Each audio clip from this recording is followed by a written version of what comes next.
It's been the homecoming Bob and Caitlin Sullivan have been waiting for. The two have lived apart for much of the last 2.5 years, trying to help their son Keagan fight a rare and serious lung condition. So he's diagnosed with BPD, or bronchiopulmonary dysplasia, and it's something that kids aren't born with. Keagan Sullivan came into the world 11 weeks before his initial due date. He developed an infection 4 days later, helping doctors diagnose the PPD, which made it nearly impossible for Keagan to breathe on his own.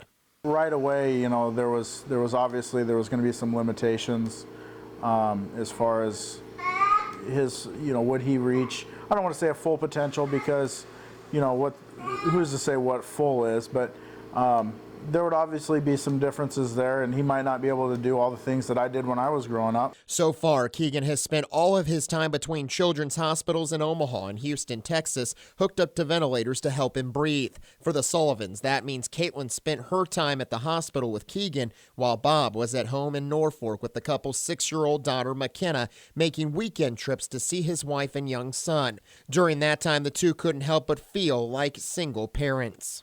Just the amount of activity we got going on between McKenna and trying to keep her schedule straight and working 2 jobs, it's hectic, and bless those parents out there that can do it.